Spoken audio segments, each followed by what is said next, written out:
하나님의 말씀은 마태복음 24장 12절에서 13절까지입니다. 불법이 성함으로 많은 사람의 사랑이 식어지리라. 그러나 끝까지 견디는 자는 구원을 얻으리라. 오늘 말씀은 불법이 성함으로 사랑이 식어진다고 하는 말씀을 제목을 가지고 말씀을 생각하면서 은혜를 받고자 합니다. 세상 끝에는 여러 징조가 있습니다. 땅에 있을 징조, 바다에 있을 징조, 하늘에 있을 징조. 그 중에 땅에 있을 징조 중에 네 번째가 바로 불법이 성함으로 사랑이 식어지는 이런 징조가 있을 것이다 하는 것을 말씀해 주신 것입니다. 불법이라고 하는 말은 무법한 행동, 법 없이 하는 행동, 곧 죄를 짓는 행동을 말씀하고 있는 겁니다. 또 이게 불법이 성하다고 했는데, 이 성하다는 말은 결국 불법이 증가되고 많아진다, 이런 말입니다. 그래서 결국 더 나가서는 그 불법으로 꽉 차게 된다, 이런 말이 되겠죠. 또 사랑이라는 말을 쓰고 사랑이 식어진다 했는데, 이런 차가워지는 것, 또 아주 차게 되는 것, 이런 상태를 말하는 겁니다. 그러니까 불법이 성해지면 결국 사랑은 차가워질 수밖에 없다, 이런 말씀을 주고 있는 겁니다. 그런데 이 불법이 성함으로 사랑이 식어지는 것은 세상 끝에 있을 징조 중 하나라, 이렇게 생각하고, 우리는 어떤 환경 여건이 오더라도 그리스도의 사랑을 가지고 그 사랑 안에서 사랑하며 살 수 있는 은혜가 있어야 하겠습니다. 그러면 이 불법이라고 하는 것이 있고, 그 불법한 행동을 하는 자들이 누구냐, 곧 불법자들이 누구냐, 성경에는 여러 가지로 나옵니다. 그 중에 먼저 죄를 짓는 자를 불법자라고 합니다. 요한 1서 3장 4절에 보면 죄를 짓는 자마다 불법을 행하나니 죄는 불법이니라고, 불법이라고 말씀을 했습니다. 그러니까 죄를 짓는 자가 불법을 행하기 때문에 죄가 불법이다, 이렇게 말씀을 하신 것입니다. 우리 예수님은 불법을 행하는 자들을 위하여 그 불법, 그 죄에서 해방시키려고, 구속, 대속, 곧 속량하시려고 우리 예수님은 이 땅에 오셨습니다. 그래서 예수님이 오셔서 십자가에 못 박혀 죽어주시고 부활하심으로 결국 우리가 행하는 불법, 그 죄의 문제를 해결해 주셨습니다. 그래서 로마서 8장 1절에서 2절에 보면 예수 안에 있는 자는 정죄함이 없나니 생명의 성령의 법이 죄와 사망의 법에서 너희를 해방하였습니다. 죄의 법에서, 사망의 법에서 해방을 해 주셨습니다. 그러므로 우리는 예수님 안에 있어야 합니다. 로마서 4장 6절에서 8절에 이런 말씀을 합니다. 불법의 사함받고 죄가 가려짐을 받은 사람은 복이 있고 주께서 그 죄를 인정치 아니할 사람은 복이 있도다, 라고 말씀을 해 주셨습니다. 그 앞절에 보면은 일한 것이 없이 의롭다함을 얻은 자의 복에 대하여 말씀을 했습니다. 그러면서 성경은 불법을 사함받고 죄를 가림을 받고 그 죄를 인정치 아니함을 받은 사람은 복이 있다고 했습니다. 불법, 그리고 죄, 사함받고 가려짐을 받고 인정치 않는 사람, 이 사람 바로 의롭다함을 얻은 사람입니다. 예수님이 오셔서 바로 불법과 죄의 문제를 해결해 주셨다, 이 말씀이죠. 그래서 예수 그리스도를 믿기만 하면 의롭다함을 얻는 복이 있습니다. 디도서 2장 14절에 보면 그가 우리를 대신하여 자신을 주심은 모든 불법에서 우리를 속량하시고 우리를 깨끗게 하사 선한 일을 열심히 하는 자기 백성이 되게 하려 하심이라. 우리는 불법을 사함받은 사람이 되어야 됩니다. 예수님은 우리를 대신해서 자신을 주셨습니다. 그리고 우리가 지은 모든 불법에서 우리를 속량해 주셨습니다. 예수님이 죽으시고 십자가에 못 박혀 피 흘려 죽어주심으로 결국 자신을 주신 것이 된 것이고 우리를 대신한 속량이 되어주신 거죠. 그래서 우리를 속량하신 겁니다. 왜 우리를 속량하셨느냐? 우리를 깨끗하게 하기 위하여. 그리고 선한 일에 열심 있는 자기 백성이 되게 하려고 대신해서 우리를 속량해 주신 것입니다. 우리는 불법자였습니다. 그런데 예수님께서 모든 불법에서 우리를 속량해 주셨습니다.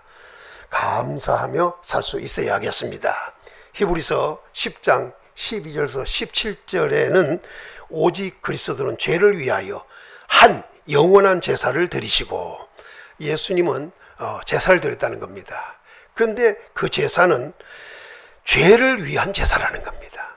그리고 그 제사는 두 번도 아니고 한 번 드린 한 제사입니다.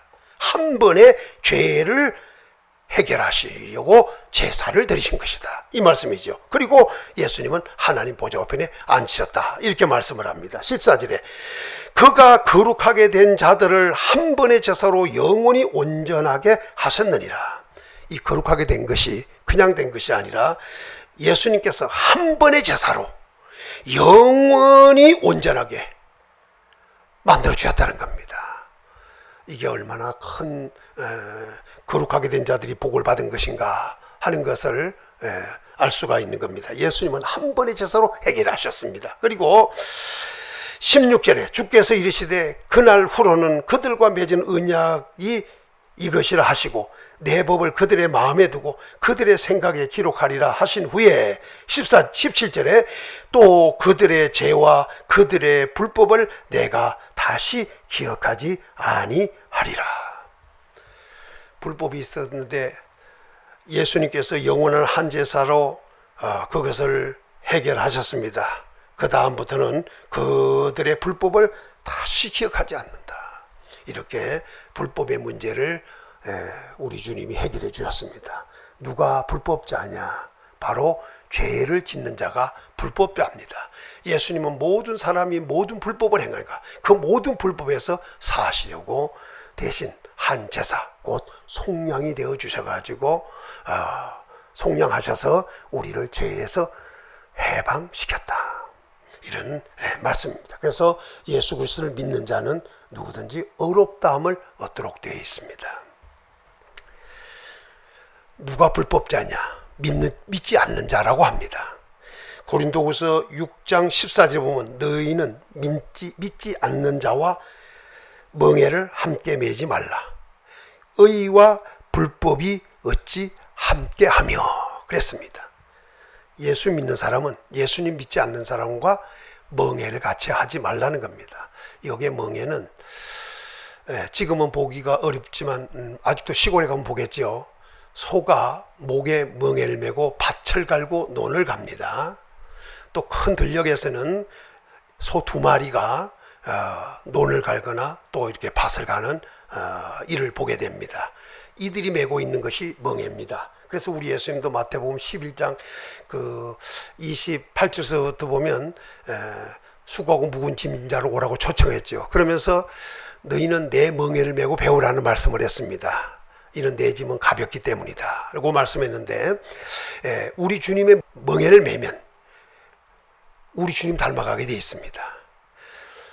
이걸 예를 들면 들녘에서 이제 소가 밭을 갈거나 논을 가게 될 때 물론 혼자 소 한 마리가 하는 경우도 있는데 두 마리가 할 때 멍에를 맵니다. 그리고 물론 한 마리 할 때도 멍에를 매지만 멍에를 메고 대부분 한쪽에 있는 소는 아주 기술이 있는 소고 한쪽에 있는 소는 힘은 있는데 아직 기술이 습득되지 않은 소를 대부분 세우는데, 물론 두 마리 다 기술적으로 훈련되어 있는 소일 수도 있습니다. 그런데 이제 한쪽에 소가 능숙하게 기술적이 되어 있으면 그 소를 부리는 그 농부에 의해서 가라면 가고 서라면 서고 좌우를 가게 되죠. 한쪽에서 따라 움직이는 소는 그걸 자꾸 따라 하다 보면 그 소도 나중에 능숙하게 그렇게 되도록 되어 있는 겁니다. 바로 이것이 멍에입니다. 믿지 않는 자와 예수 믿는 사람은 멍에를 같이 하면 안 된다는 겁니다. 왜냐하면 거기에 동화될 수 있기 때문이에요. 옛날로 말하면 이스라엘 백성들이 가나안 땅에 들어갈 때 칠족속을 멸하라고 했던 중에 하나가 그들에게 결혼도 하지 말라는 거죠. 그들의 신도 섬기면 안 된다는 거죠. 그들과 함께 하지 말라는 겁니다. 결국 왜? 그들의 풍습에 그대로 젖어서 우상 숭배하고 하나님 섬기지 않고 떠나고 이런 일들이 벌어질 것이 당연하니까. 믿는 자와 믿지 않는 자는 멍에를 같이 하지 말라. 그러면서 뭐냐면 믿는 사람은 의이고 믿지 않는 사람은 불법이라는 겁니다.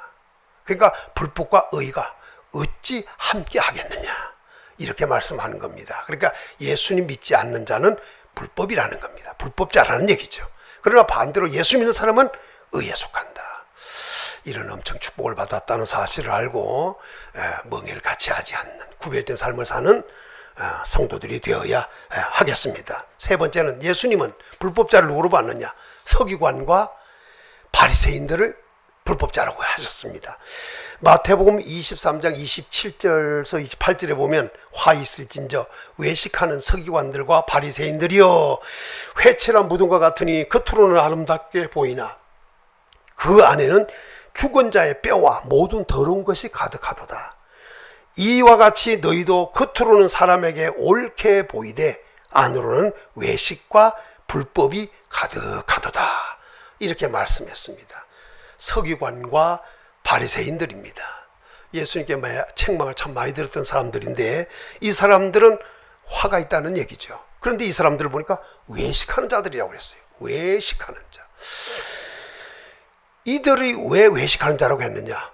마치 회칠한 무덤과 같다는 겁니다. 겉으로는 아름답게 보입니다. 근데 속을 보니까 죽은 사람의 뼈와 모든 더러운 것이 가득하다는 겁니다. 실제로 어떤 상황이냐? 겉으로는 이 사람들을 보니까, 그러니까 겉으로는 회칠한 무덤과 같이 겉으로는 사람들에게 옳게 보이려고 하는 거예요. 그러나 속을 들여다보니까 안으로는 외식이 있고 불법이 가득하더라는 겁니다. 이들을 예수님은 불법자로 규정을 하셨습니다. 외식하는 자요 불법한 자다, 이렇게 규정을 지었습니다. 그러니까 겉으로는 사람에게 옳게 보이려고 하지만은 안으로는 외식이 있고 불법이 있으면 안 된다는 거죠. 겉과 속이 같은 이런 사람이 되어야 된다는 것을 말씀하고 있는 겁니다. 바로 서기관과 바리새인이 그렇게 겉과 속이 다른 사람들이다. 누가 불법자냐? 거짓 교사와 이단, 이들이 바로 불법자라는 겁니다. 베드로후서 2장에 보면은 거짓 선자와 거짓 교사와 이단이 나옵니다. 거짓 선자들이 일어났고 또 더 나가서 거짓 교사들이 일어나서 그들을 가만히 끌어들이는 것이 이단이다. 베드로후서 2장 1절서부터 보면 나옵니다. 그래서 그 베드로후서에는 거짓 교사와 그 이단들에 대한 얘기를 많이 해주셨습니다. 그리고 거짓 선자에 대한 얘기도 나오는데 그 중에 어떤 사람이 있었느냐? 지적한 사람이 있습니다. 발람입니다. 베드로후서 2장 16절에 저가 자기가 불법으로 말미암아 책망을 받되 말 못하는 나귀가 사람의 소리로 말하여 이 선지자의 미친 행동을 저지하였느니라. 이스라엘 백성들이 애굽에서 나와서 가나안 땅을 향해 들어갈 때 이스라엘이 무서운 기세로 지금 밀고 들어오잖아요. 그러니까 두려움을 느꼈던 발락이 있었습니다. 이 발락이라고 하는 사람이 발람 선지자를 꼬셨습니다. 꿰미 빠졌죠. 그러니까 뇌물을 주면서 이스라엘 사람을 저주해달라, 이런 부탁을 받게 돼요. 그러면 그게 선지자 입장에서 할 짓이 아니라는 걸 분명히 알고 있으면 하지 말아야 되는데 이 발람이라고 하는 사람은 발락이 준 뇌물을 받고 이스라엘 백성을 저주하려고 하는 거예요. 그러니까 하나님께 기도하니까 하지 말라고 하는데 나중에는 네 마음대로 하라고 한 자 아니에요. 그러니까 이 거짓 선지자 바로 발람이라고 하는 사람이 이스라엘 저주하러 가는데 나귀를 타고 가는데 나귀가 가지를 않는 거예요. 그리고 막 재촉을 하고 하니까 막 벽에다 비비면서도 안 가는 겁니다. 그러니 발람이 얼마나 아프겠어요. 그리고 나귀가 갑자기 말을 안 들었잖아요. 그러면 정신을 차리고 이 나귀가 지금까지 한 번도 그런 짓이 없는데 왜 이렇게 하는가, 이런 걸 생각을 했어야 되는데 그렇지를 못하고 나귀를 갖다가 오히려 막 책망하러 하니까 나귀가 사람의 소리를 하잖아. 사람의 소리를. 성경은 이렇게 말합니다. 말하지 못하는 나귀가 사람의 소리로 말하여 이 선지자의 미친 행동을 저지하였느니라. 그러니까 발람이 하려고 하던 행동은 미친 행동이었다. 이게 미친 행동. 정신 나간 사람이 하는 행동을 발람이 하려고 했다는 겁니다. 그것을 다르게 말하면 자기의 불법으로 말미암아 책망을 받되 그런 거예요. 그러니까 결국 나귀는 말 못하는 나귀, 사람의 말을 못하잖아요. 나귀 소리는 나귀가 하지만 사람의 말을 못하는 이 나귀가 그 발람의 불법을 책망을 한 겁니다. 다르게 말하면 미친 행동을 그래서 저지한 겁니다. 발람이 하려고 했던 것은 불법이었습니다. 그러니까 누가 불법자냐? 발람이 한 겁니다.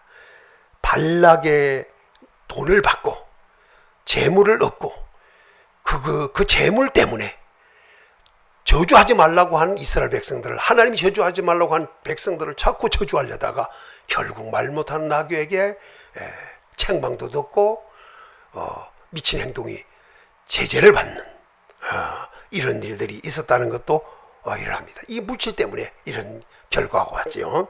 또 한 가지는 보면은 성경에서는 그 소돔과 고모라 얘기를 할 때 소돔과 고모라가 멸망을 당했습니다.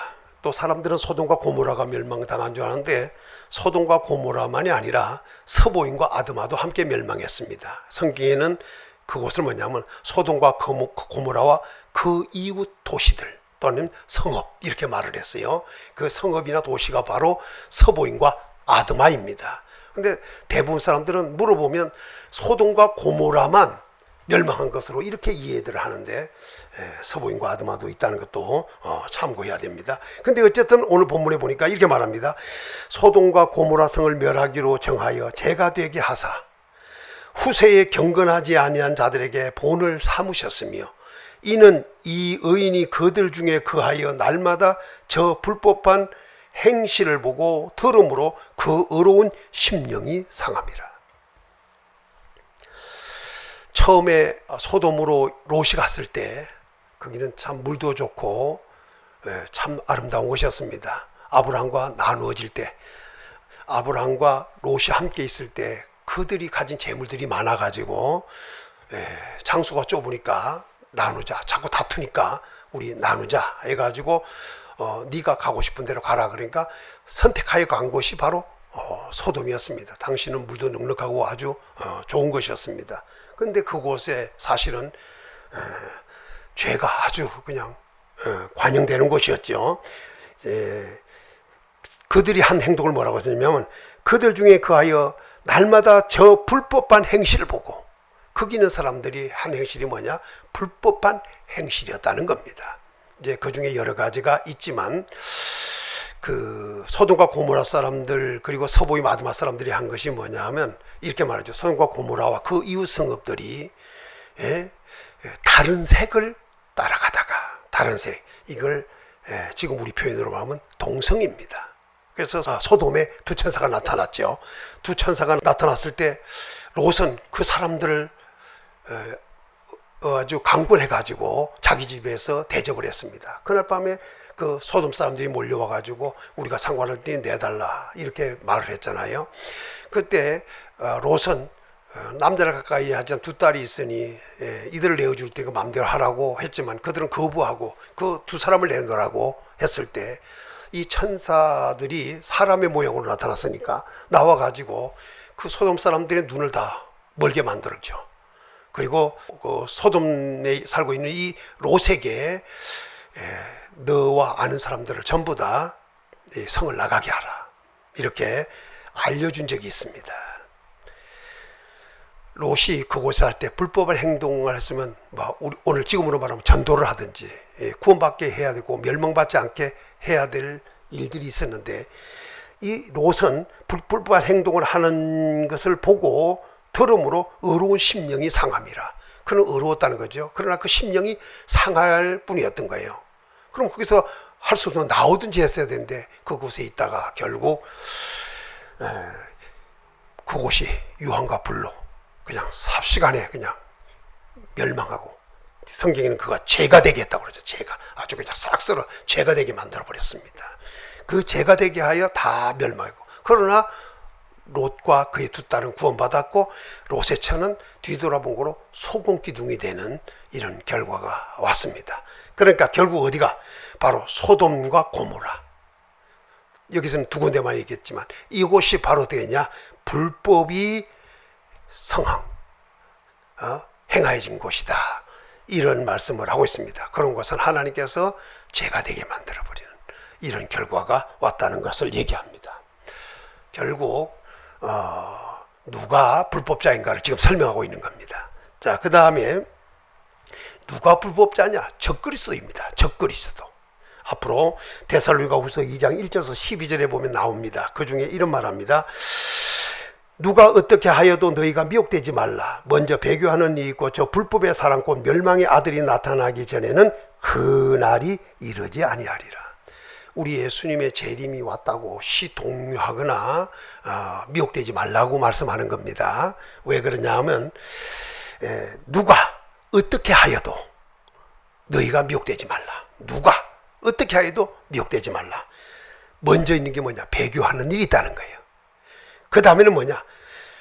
불법의 사랑 곧 멸망의 아들이 나타나기 전에는 그날이 이르지 않는다. 우리 주님의 재림이 없다는 거죠. 바로 이들이 먼저 있어야 한다는 거예요. 이게 징조 중에 하나입니다. 자, 그런데 데살로니가후서 2장 1절서부터 먼저 좀 보면은 사도 바울은 데살로니가 교회 편지하면서 이렇게 말씀합니다. 그리스도의 강림에 대하여 영으로나 말로나 편지로나 주의 날이 이르렀다고 해서 쉽게 마음이 흔들리거나 두려워하거나 하지 말라.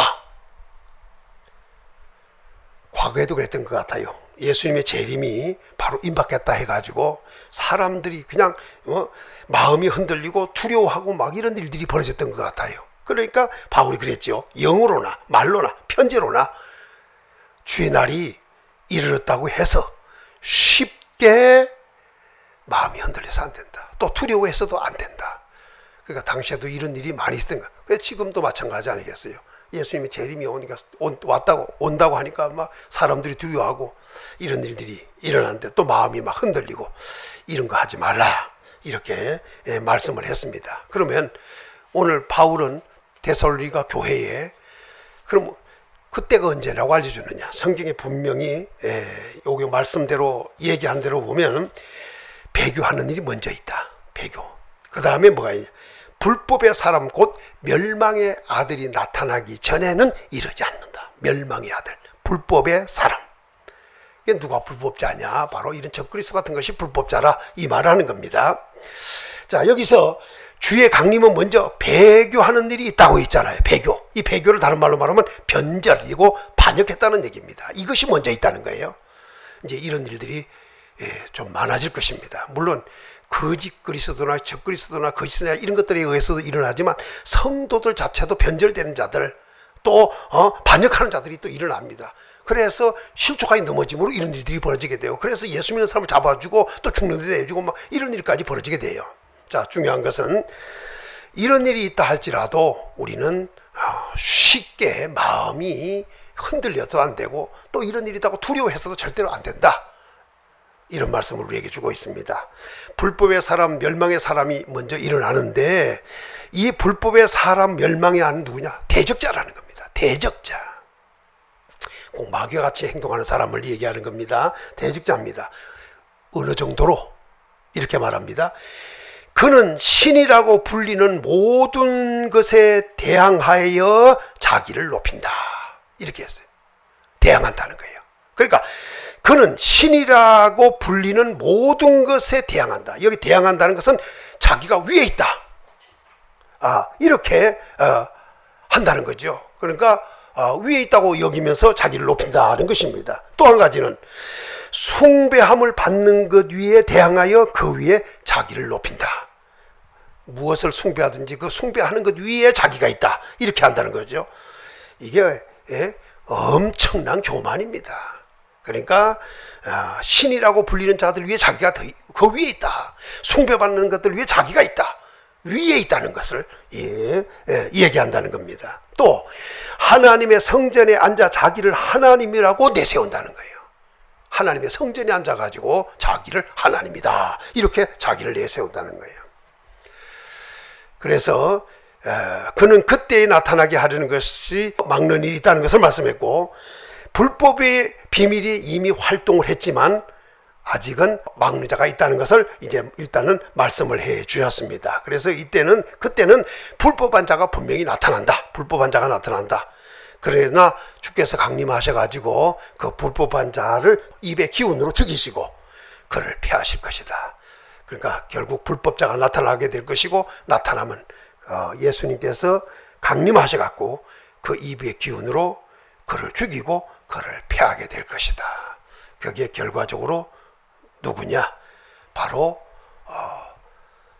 신 위에 자기가 있다. 숭배를 받는 자 위에 자기가 있다. 하나님의 성전에 앉아 자기를 하나님이라고 한다. 이런 자들은 대적자요, 이들이 불법자요. 결국 예수님의 재림 앞에 전부 다 심판을 받고 멸망하게 될 자들이다. 데살로니가후서 2장 9절에서 12절에 좀 더 구체적으로 보면 이 불법한 자를 성경에는 대적자라고도 표현했지만 또 뭐라 했냐? 악한 자라고 합니다. 악한 자. 그래서 이 악한 자가 나타나는 것은 자기가 스스로 나타나는 게 아니라 사탄의 활동을 따라 나타난다는 겁니다. 사탄의 활동을 따라 나타나는 거예요. 그러니까 사탄의 지배를 받고 사탄에 의하여 나타나서 사탄의 일을 하는 것이 바로 이 악한 자고 불법자라는 겁니다. 그가 나타나되 그냥 나타나는 것이 아닙니다. 모든 능력을 행하면서 나타납니다. 능력으로 나타납니다. 또 표적을 행하며 나타납니다. 거짓 기적으로 사람들에게 보이며 나타납니다. 그리고 불의의 속임으로 나타납니다. 누구에게? 멸망하는 자들에게. 우리는 잘 기억해야 됩니다. 이 불법한 자, 곧 악한 자는 사탄의 활동을 따라 나타나는 겁니다. 그리고 그거는 능력으로 표적을 행하면서 거짓 기적을 행하면서, 그리고 불의의 모든 속임수, 속임이는 이 거짓으로 나타납니다. 누구에게 나타나느냐? 멸망하는 자들에게 있습니다. 이들이 아무리 표적을 행하고 기적을 행하고 능력을 행하도 이것은 거짓입니다. 이 거짓된 능력이요, 표적이요, 기적이요, 속임수입니다. 이걸 행하면서, 그러나 사람들은 그가 행하는 능력이나 표적, 거짓 기적 이런 것들을 행하니까 이게 불의의 속임수인데 사람들은 그것을 보고 깜빡 속는 겁니다. 엄청난 사람으로 아는 거예요. 그러니까 이 사람이 신 위에 있다, 이 사람은 숭배받는 사람 위에 있다, 하나님의 성전에 자기를 하나님이, 저 사람이 바로 하나님이다, 이렇게 나올 수밖에 없도록 이렇게 엄청난 일을 합니다. 그러나 중요한 것은 속임수라는 얘기입니다. 이렇게 속임수로 올 때 구원받을 자들에게는 이런 것이 있어도 별것 아닙니다. 그러나 이것이 멸망하는 자들에게는 분명히 미혹되게 되어 있습니다. 오늘 여러분들은 멸망하는 자가 되어서는 안 됩니다.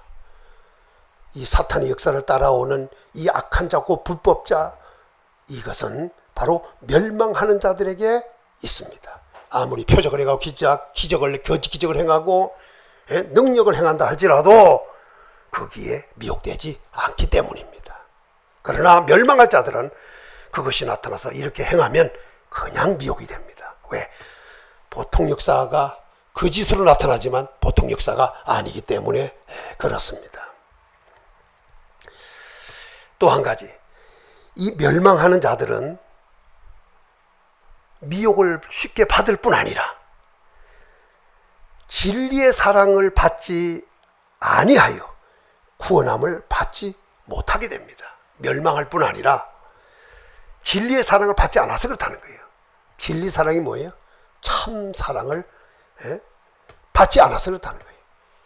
우리 하나님이 주신 사랑, 곧 예수님으로 나타나는데 그 사랑을 받지 않아서, 진짜 사랑 중에 사랑인 그 진리의 사랑을 받지 않아서 구원함을 받지 못하는 겁니다.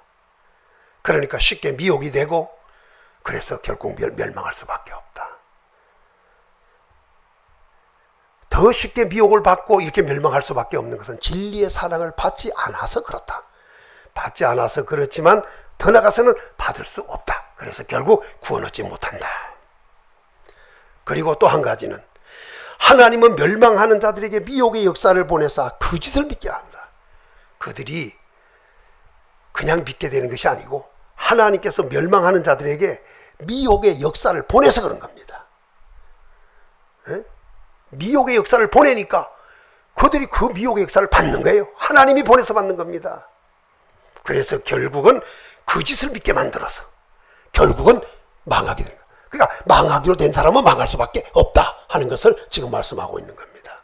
또 한 가지만 더 설명하면 그들은 진리를 믿지 않고 불의를 좋아하기 때문입니다. 진리를 믿어야 하는데 진리는 좋아하지 않고 불의를 믿는 거예요. 진리를 믿지 않고 불의를 좋아하는 거예요.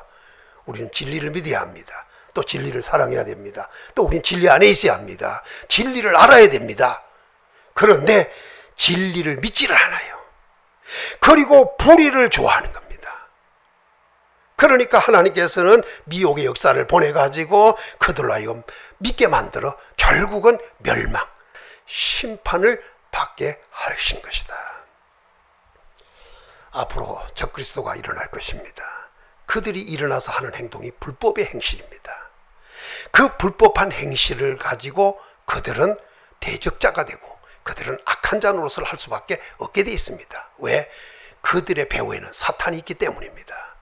그 사탄의 역사에 의하여 그는 교만에 빠지게 되고 결국은 사람들을 기적이나 표적이나 아니면은 능력을 행해가지고 이거 전부 거짓인데 그런 걸 행해가지고 사람들을 미혹을 하고 그 미혹받은 사람들의 면면을 보면 진리를 믿지 않고 불의를 좋아하고 그러다 보니까 하나님께서 미혹의 역사를 보내가지고 그걸 믿게 만들게 되고 그래서 결과적으로 멸망하게 만드는 구원 얻지 못하는 이런 일들이 일어난다. 그래서 그들은 결국 그걸 따르는 자들은 심판이다. 적그리스도 곧 미혹하는 자, 곧 불법자도 심판을 받다 멸망하게 되지만 그들을 믿고 그들을 따르는 자도 역시 심판을 받고 멸망을 당할 수밖에 없다. 이렇게 말씀을 주고 있습니다. 이제 거짓 선지자 이야기를 좀 더 하겠습니다. 불법자가 누구냐? 바로 거짓 선지자. 이제 요건 좀 구체적으로 설명하는데 마태복음 7장 15절에서 23절에 보면 거짓 선지자를 삼가라고 예수님 말씀해 준 적이 있어요. 그러면서 양의 옷을 입고 너희에게 나오나 속에는 노략질하는 일이라 이렇게 말씀해요. 이 팔복 가운데 하나로 나온 말씀입니다. 그런데 이 거짓 선지자들이 일어나는데 그들을 삼가하라는 겁니다. 그러니까 이게 분별을 잘해야 된다는 거예요. 삼가하는데 땅 모양을 보면 양의 옷을 입고 있어요. 그러니까 양같이 보입니다. 그런데 속을 보니까 노략질하는 일이라는 거예요. 그러니까 삼가해야 되는 거예요. 양같이 생겼다고 양이 아니고 속에 노략질하는 이리 같은 존재 곧 거짓 선지자가 바로 이런 존재다 이렇게 말씀을 했어요. 이걸 다르게 뭐라고 말씀했느냐 16절서부터 보면 가시나무 얘기를 합니다. 가시나무에서 포도를 또 은근퀴에서 무화과를 따겠느냐 거짓 선지자에 대하여 가시나무라는 얘기죠. 또 은근퀴라는 거예요.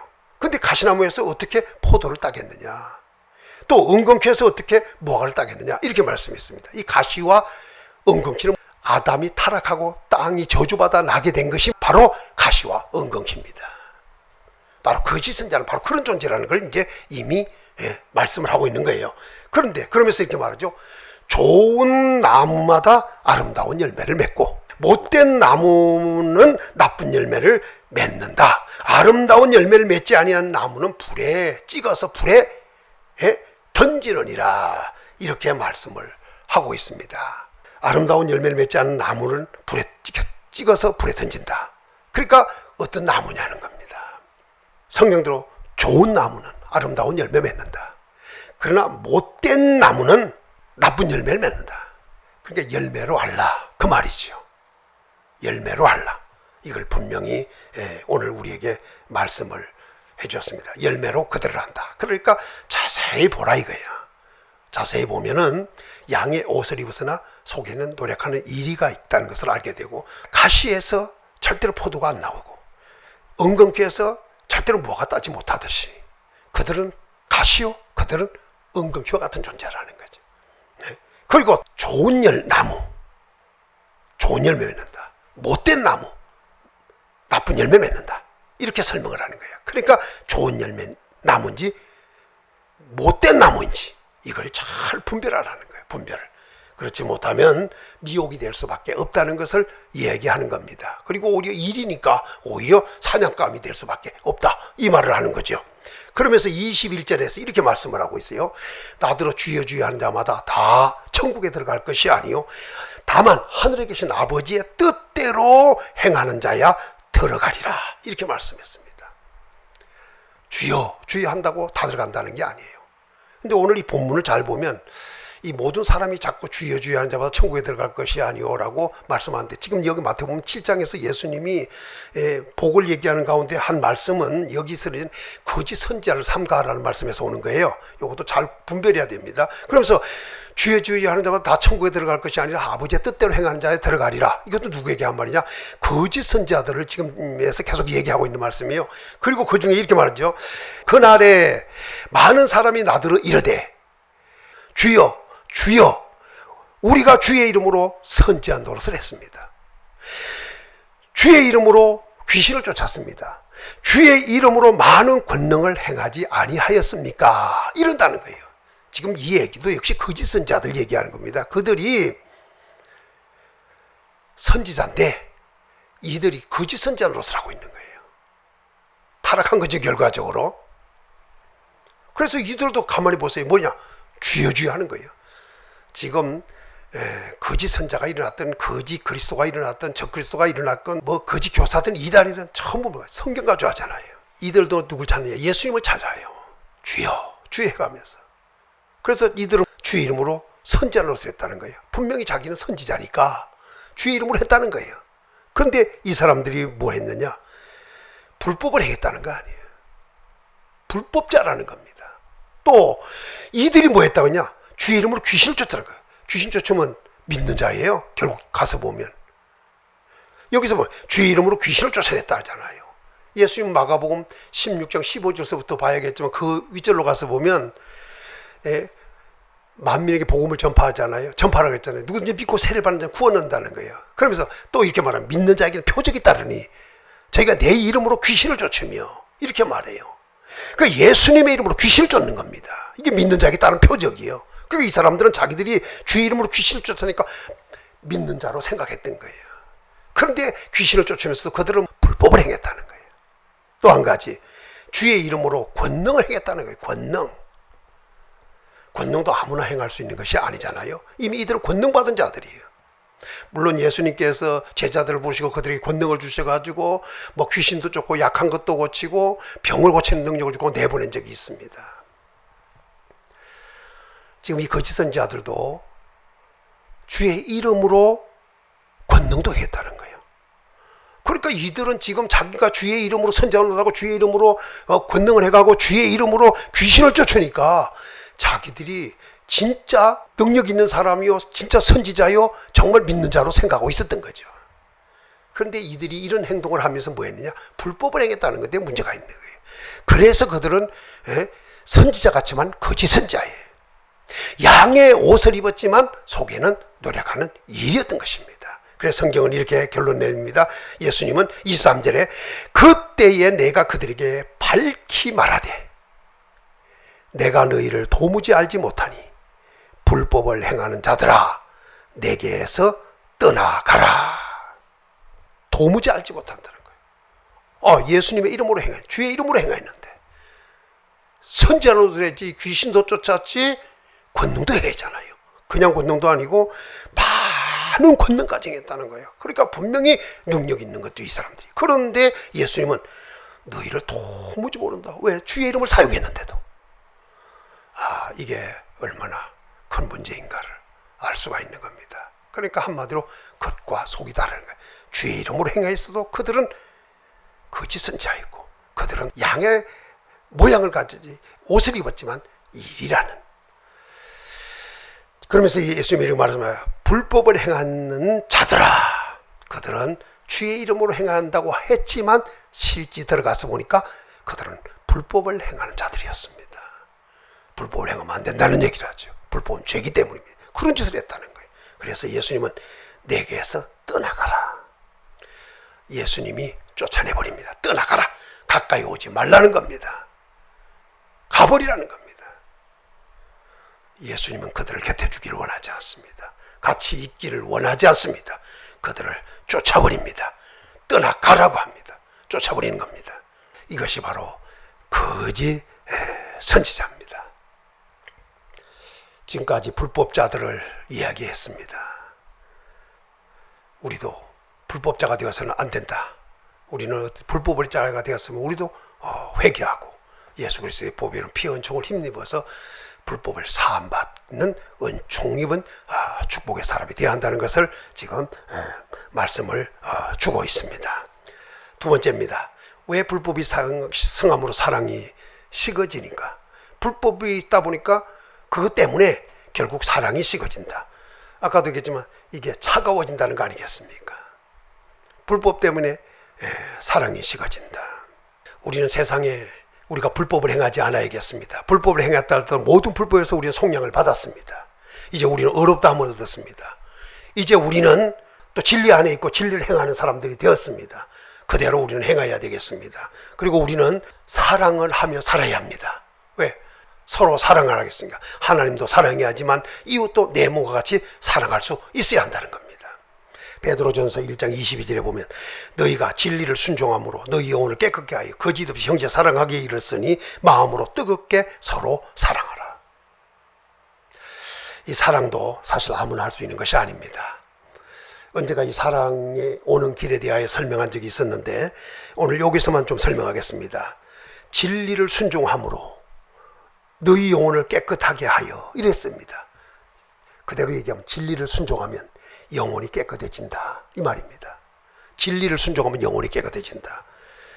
영혼이 깨끗해지면 거짓없이 형제 사랑하게 된다. 여기 보니까 진리를 순종함으로 너희 영혼을 깨끗하게 하여 거짓없이 형제를 사랑하기에 이르렀으니, 이미 베드로에게 편지받은 사람들은 이미 이렇게 사랑하기에 이르렀다는 거예요. 이르렀다는 말은 거기에 도착했다는 거 아니겠어요? 그런 성도들이 되었다는 얘기입니다. 우리도 진리를 순종해야 됩니다. 진리가 있고 진리 안에 순종해야 됩니다. 있으면서 순종해야 됩니다. 그러면 우리의 영혼이 깨끗해지게 됩니다. 진리가 우리의 영혼을 깨끗하게 한다고 말입니다. 영혼이 깨끗한 사람이 거짓없이 형제를 사랑할 수 있고 거기에 이른다. 사랑하는데 이르게 된다. 이런 사랑할 수 있는 성도가 되어야 한다는 겁니다. 그러므로 이제 어떻게 하냐? 해야 될 일은 거기에 이르렀다면 마음으로 뜨겁게 서로 사랑하라. 이렇게 말씀을 주었습니다. 사랑은 식어지는 것이 아니라 마음으로 뜨겁게 해야 됩니다. 베드로전서 4장 8절에도 이렇게 말합니다. 무엇보다도 뜨겁게 서로 사랑할지니 사랑은 허다한 죄를 덮느니라. 지혜 있는 자같이 하여 행할 일 중에 하나가 뭐냐면 사랑입니다. 이 사랑은 어떻게 하는가? 뜨겁게 하라는 겁니다. 베드로전서 1장 22절에는 마음으로 뜨겁게 서로 사랑하라 했고 4장 8절에서는 무엇보다도 뜨겁게 서로 사랑할지니 라고 했습니다. 사랑은 뜨겁게 해야 된다. 식어지는 것이 아니라 뜨거워져야 된다 하는 것으로 이렇게 말씀을 주셨습니다. 불법이 성하면 그 불법 때문에 사랑이 식어진다는 겁니다. 그러나 예수님을 믿는 자, 그 사랑을 받은 자들, 곧 그래서 진리 안에 있고 진리가 있고 진리 안에서 행하는 사는 사람들은 진리를 순종함으로 영혼이 깨끗하게 되어 거짓없이 형제 사랑하고 뜨겁게 사랑하는 이런 성도가 될 수 있다는 겁니다. 어떤 환경 여건이 오더라도 우리는 아가페의 사랑, 그 사랑을 계속할 수 있는, 뜨겁게 사랑할 수 있는 성도가 되어야겠습니다. 사랑이 식어지는 때가 오더라도 우리는 그리스도의 사랑이 식어지는 일이 없어야겠다. 자, 마지막으로 세 번째입니다. 불법이 성함으로 사랑이 식어지지만 우리는 어떻게 해야 되는가? 마태복음 24장 13절에 보면 그러나 끝까지 견디는 자는 구원을 얻는다. 끝까지 견딘다. 이 말은 우리가 불법이 성함으로 사랑이 식어지더라도 우리는 불법을 행하지 말아야 된다. 사랑이 식어지지 않아야 된다. 오히려 사랑은 더 뜨거워야 된다. 의롭게 살고 사랑을 하며 살아야 된다. 그리고 우리는 그런데 동요되지 않고 끝까지 견뎌서 그 불법이 성함으로 사랑이 식어지는 그런 때가 온다 하더라도 우리는 그렇게 행하는 것이 아니라 오히려 우리는 의롭게 살고 그리고 뜨거운 사랑을 하며 끝까지 견뎌서 결국 구원을 얻는 자가 되어야 된다. 이렇게 오늘 말씀을 우리에게 주셨습니다. 오늘은 세상 끝에 있을 징조, 불법이 성함으로 사랑이 식어지리라는 이 말씀 오늘 생각을 했습니다. 불법은 죄입니다. 불법을 행함으로 온 결과들을 보았습니다. 우리는 불법을 행하는 것이 아니라 의를 행하여야겠고 또 우리는 사랑이 식어지는 것이 아니라 뜨거워져야겠습니다. 그리고 우리는 어떤 환경에서든지 참고 버티는 인내도 필요합니다. 그리고 우리는 기필코 구원을 얻어야 합니다. 이 구원이라고 하는 해를 받지 않는다, 보존한다는 말인데 우리는 해받지 않고 보존받는 이런 축복의 역사가 일어나야겠습니다. 끝까지 견디는 자는 구원을 얻으리라. 이 축복이 성도들에게 함께하기를 예수님의 이름으로 축원합니다.